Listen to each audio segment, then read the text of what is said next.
Khi mà bạn đầu tư học và bạn ra một cái kỹ năng để kiếm tiền được á, đây nè, thì các bạn biết là cái thứ bạn học với cái thứ người khác học không giống nhau.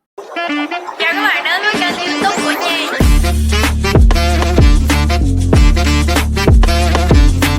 Kéo ghế sát vô. Chị ơi, có cách nào để phân biệt mình cần học gì không? Quá nhiều thông tin và quá nhiều khóa học ở Việt Nam hiện tại, quá nhiều người dạy. Chị nói học ai cũng được, không cần học chị, nhưng em vẫn cần sự tư vấn của chị và cách chị tìm khóa học nào cần cho chính mình. Cảm ơn chị. Chắc là mình phải làm một cái hệ thống đi Hỷ. Ok, chúng ta sẽ cùng lấy giấy bút ra. 500 anh em lấy giấy bút ra. Tôi cần mấy người lấy giấy bút ra, bởi vì chỉ có khi mấy người lấy giấy bút ra thì tôi mới giúp được cho mấy người rồi. Mấy bạn hỏi chị là cách để mà chị, đây là cách của Nhi nha, Nhi lặp lại nha, đây là cách của Nhi xài để mà Nhi đi tìm những cái thứ mà Nhi muốn học. Rồi đầu tiên các bạn sẽ ra khỏi trường đại học đi, hoặc là bạn ra trường cấp 3 đi, thì lúc nãy Nhi có nói với các bạn là các bạn phải đi trải nghiệm trước. Ok, trải nghiệm ở đây bao gồm, trong cái trải nghiệm này nó gồm những cái gì? Ví dụ như các bạn có thể chọn làm trong một cái lĩnh vực nào đó, và Nhi nghĩ tất cả các bạn nên đi học, đi trải nghiệm một chút để có một chút, ví dụ như là bồi bàn cũng được chứ, bồi bàn nè, rồi bán hàng rồi làm gì nữa, rồi làm bếp nè, trải nghiệm chút cái gì mà mình không biết thì mình làm. Quản lý chắc chưa lên được đâu, tại mới đi ra mà. Nói chung là bất cứ cái gì mà người ta tuyển dụng bạn mà hiện tại ở cái độ tuổi của bạn, nhưng không cần biết bạn đang bao nhiêu tuổi á, thì các bạn nên trải nghiệm hết rồi, vân vân. Rồi sau khi bạn trải nghiệm 2 đến 3 năm, được chưa? Trong cái vùng trải nghiệm này á, Nhi đoán chắc là các bạn sẽ lên được một cái danh sách những cái thứ mà các bạn thích và không thích, được chưa? Bạn phải có cái trải nghiệm bạn mới biết bạn thích cái gì hay không thích cái gì, giống như đồ ăn vậy đó. Bạn phải đi ăn bún 5 tiệm thì bạn mới biết là bạn thích cái tiệm bún nào và bạn không thích tiệm bún nào, đúng không các bạn? Các bạn phải biết coi là mình thích ăn bún gì, mình biết bún sợi to, bún sợi nhỏ, nước lèo đậm đặc, nước lèo ngọt, nước lèo nhiều thịt, nước lèo nhiều nước cốt thịt, hay là nước lèo nhiều bột ngọt Ajinomoto. Bạn phải ăn thì bạn mới biết. Đó là lý do tại sao như nói các bạn phải trải nghiệm trước, rồi sau đó các bạn mới ra được 2 danh sách kế tiếp là gọi là thích cái gì và không thích cái gì. Được giờ sau khi bạn biết cái bạn thích và bạn không thích rồi, cái bạn không thích á, Nhi muốn các bạn làm tiếp cái bài tập kế tiếp cho Nhi là gạch bỏ nó luôn, đi qua cái mình thích. Giờ đi qua cái mình thích, mình coi cái chỗ nào kiếm được tiền từ cái mình thích, tại vì bạn phải sống mà. Có thể có những cái là mình gọi là mình không có thích nhưng mà kiếm được tiền cho mình đi, thì mình hỏi nó là 50-50.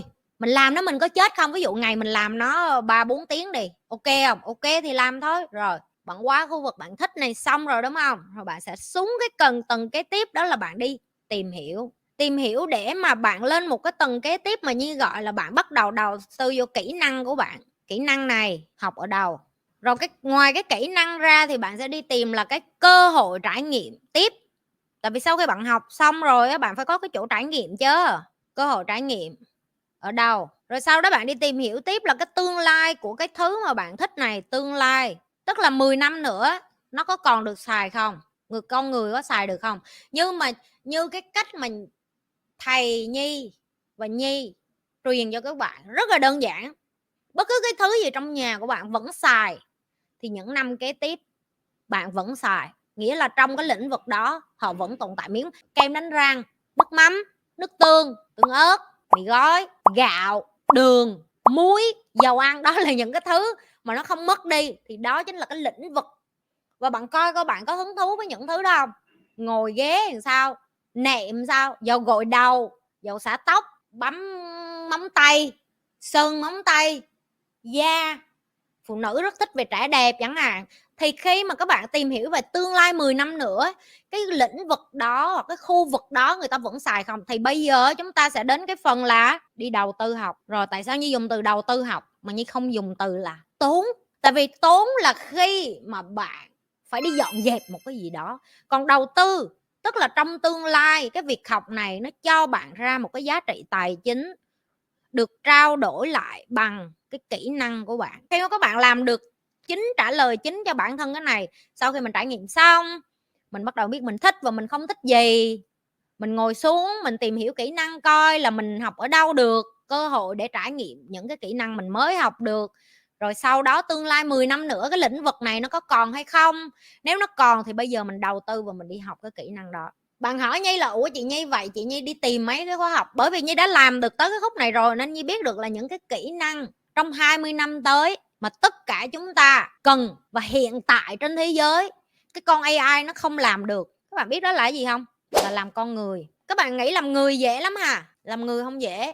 Và Nhi khẳng định với bạn luôn, cái lĩnh vực Nhi đang học có tới lúc Nhi đi xuống lỗ kỹ năng làm người, Nhi vẫn không thể học hết, không bao giờ học hết. Bởi vì tất cả chúng ta rất khác nhau, tất cả chúng ta có cái nhu cầu khác nhau, tất cả chúng ta ngồi xuống và có rất là nhiều vấn đề với nhau chỉ bởi vì chúng ta rất là khác nhau. Và khi bạn bắt đầu ngồi xuống để nhìn nhận được là tất cả chúng ta là khác nhau. Khác nhau ở đây Nhi sẽ cho bạn một ví dụ. Tưởng tượng, nhắm mắt lại, tiếp tục tưởng tượng như Nhi. Bạn có thể nào lấy con cá để làm tương ớt được không? Hay là bạn phải trồng cây ớt, rồi bạn phải sấy ớt khô, rồi bạn đem đi vô nhà máy để nghiền cho nó ra tương ớt. Đó đã là sự khác biệt của một loại chất rồi đó. Rồi bên kia cũng vậy. Bạn có thể nào lấy ớt để làm nước mắm được không? Không. Bạn chắc chắn bạn phải ra biển, bạn phải đánh bắt cá, bạn phải ướp với muối, bạn phải để nó một cái thời gian nhất định để nó lên men, để nó ra được cái thứ mà mình gọi là nước mắm. Hai cái này nó khác biệt, được chưa? Và con người chúng ta cũng vậy. Khi mà bạn đầu tư học và bạn ra một cái kỹ năng để kiếm tiền được á, đây nè, thì các bạn biết là cái thứ bạn học với cái thứ người khác học không giống nhau.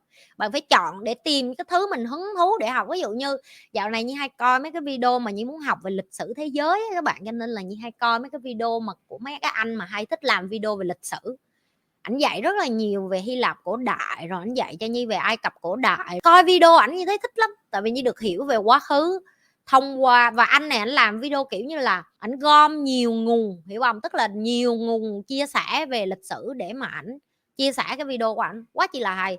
Thì cái mà Nhi muốn cho bạn thấy là tại vì Nhi hứng thú, Nhi muốn tìm hiểu là lịch sử con người. Như các bạn nhìn thấy nè, đầu tiên Nhi tìm hiểu, Nhi muốn nâng cấp kỹ năng của Nhi, được chưa? Đó, đầu tiên Nhi đi tìm hiểu, Nhi đi tìm, Nhi học, sau đó Nhi nâng cấp kỹ năng của Nhi bằng cách Nhi tìm nhiều nguồn. Cơ hội trải nghiệm là gì? Khi Nhi làm việc đội nhóm, Nhi quan sát những cái mà Nhi học được, xong rồi Nhi chia sẻ, xong rồi Nhi tham vấn cho các bạn, rồi Nhi tham mưu cho các bạn, hoặc là Nhi lead team của Nhi như thế nào. Và sau đó Nhi nhìn nhận tương lai, ví dụ 20 năm nữa công ty của Nhi vẫn cần một cái giám đốc như Nhi hay không, hay là một người có thể nhìn được tương lai và hiểu được là mình đang nói gì hay không. Thì khi đó Nhi lại bắt đầu tiếp tục đầu tư vô học tiếp kỹ năng của Nhi. Và Nhi cũng chia sẻ thẳng với các bạn những cái thứ hiện tại Nhi đang đi học để lấy bằng cao lên, để làm con người này. Nhi học 2 thứ, Nhi học về tâm lý học và Nhi học về leadership trong doanh nghiệp. Những năm về trước thì Nhi tập trung rất là nhiều vào học kinh doanh, nhưng mà giờ cái khả năng kinh doanh của Nhi tự nhận là Nhi đủ ổn và Nhi đủ có thể vận hành được công ty của Nhi chung với sự hậu thuẫn của những cái người thầy của Nhi. Và Nhi cảm thấy là tâm lý học và leadership là 2 thứ Nhi muốn tiến bộ lên, và đây là những thứ trong những cái năm kế tiếp. Các bạn theo dõi Nhi từ ngày đầu rồi thì các bạn biết đây là những cái thứ kế tiếp mà Nhi học nâng cao lên. Đây là thứ Nhi lựa học, Nhi đang lấy Nhi là ví dụ. Rồi bạn, ví dụ giờ Nhi cho một cái bạn khác đi, hệ cho chúng ta thử cho một cái ví dụ là một người học làm bồi bàn. Đây, ngay bây giờ mình có công thức rồi này, giờ mình lên mình làm lại nè, rồi mình lên từ cái công thức để mình áp dụng. Tưởng tượng cái bạn này sau khi bạn đi làm hết, từ bán hàng, từ bếp, từ bồi bàn vân vân 2-3 năm thì bạn mới phát hiện ra là bạn thích bếp và bạn muốn làm một đầu bếp là bạn thích. Rồi đầu tiên để kiếm tiền được, bạn đi làm phụ bếp, được chưa? Bạn đi làm phụ bếp trước, cái rồi nữa cái thời gian còn lại bạn bắt đầu đi học để làm bếp chính, được chưa? Vừa học làm phụ bếp để vừa đi làm phụ bếp để có tiền, vừa học để làm bếp chính. Sau đó họ bắt đầu họ đi tìm hiểu là nấu món Á Âu sao, rồi mình Việt Nam sao, họ tìm ra coi họ thích nấu món nào, sau đó kỹ năng cần để trở thành bếp chính là gì, rồi bếp chính đứng trong nhà hàng cần những cái yếu tố gì, làm trong nhà hàng 5 sao khác với gì với cái bếp đứng ngoài đường bán. Sau đó họ đi tìm cái cơ hội trải nghiệm, họ bắt đầu xin đi vô những cái thực tập viên ở những cái nhà hàng 5 sao để làm thực tập.